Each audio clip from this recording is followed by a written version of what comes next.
Recorded Books presents Devils by Fyodor Dostoyevsky. Translated from the Russian by Michael R. Katz.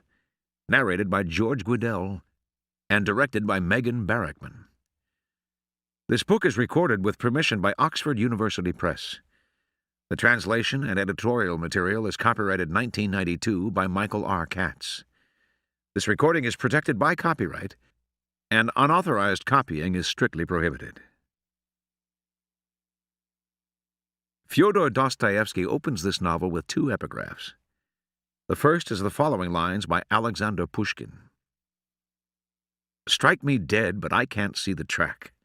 We've lost our way. What are we to do?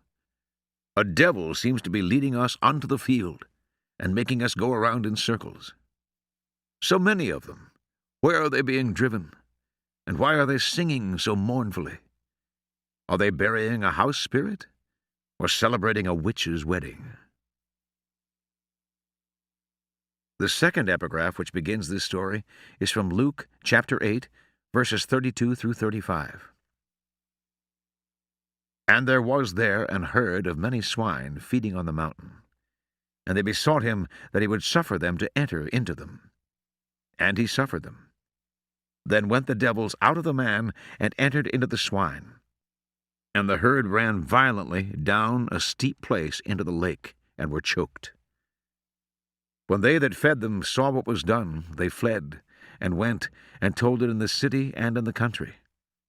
Then they went out to see what was done, and came to Jesus, and found the man, out of whom the devils were departed, sitting at the feet of Jesus, clothed, and in his right mind.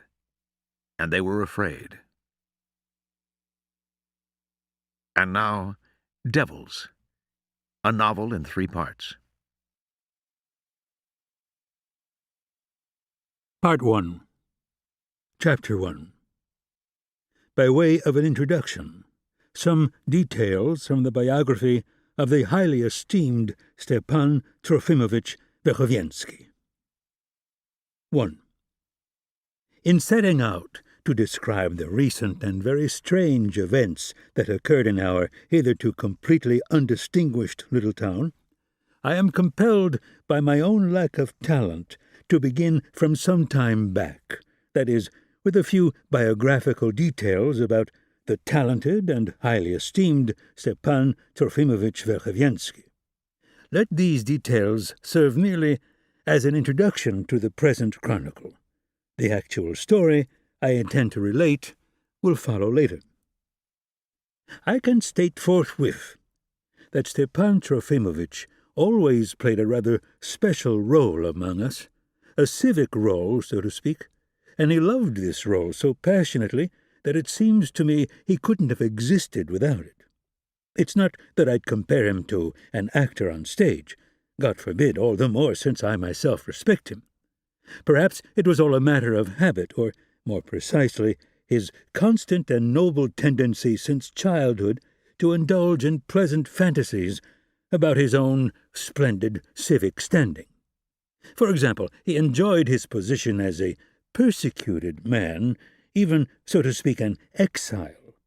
There's a certain traditional glamour contained in these 2 little words that had seduced him once and for all, and, over many years, gradually elevated him in his own estimation, and finally placed him on a pedestal that was highly gratifying to his vanity.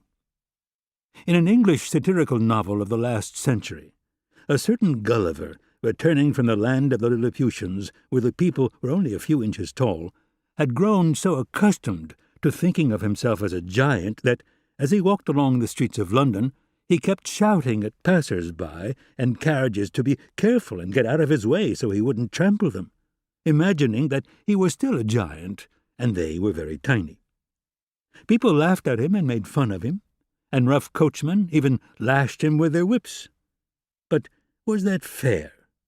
What is habit not capable of? Habit had driven Stepan Trofimovich almost as far as that, but in a more innocent and inoffensive way, if one can put it like that, because he was such a splendid man. I'm actually inclined to think he was entirely forgotten in the end. On the other hand, it can't be said that he was completely unknown earlier on. There's no doubt that at one time he belonged to our famous galaxy of illustrious men of the last generation. At one time, though only for a brief moment, his name was uttered by many impulsive people of the day almost in the same breath with Chadaev, Bielinski, Granovsky, and Herzen, who was then just embarking on his activities abroad.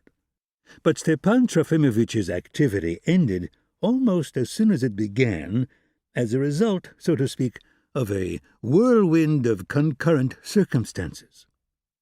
And what do you think? It turned out later there had been neither whirlwind nor circumstances, at least not in this instance.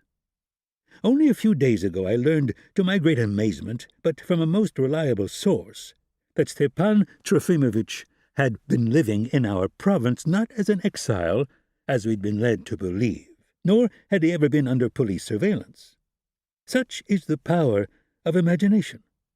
All his life he devoutly believed that in certain spheres he was regarded with apprehension, that his every step was being watched, and that 3 successive governors in the last 20 years arrived to take over the administration of our province with a certain preconceived notion about him inculcated from above and handed down with their appointment as governor. Had anyone tried to persuade the Honorable Stepan Trofimovich with irrefutable evidence that he really had nothing to fear, he would certainly have been highly offended. And yet, he was a very intelligent and talented man. To keep listening to this audiobook, I've left you a link in the description so you can do it, at no cost thanks to Audible's 30-day free trial.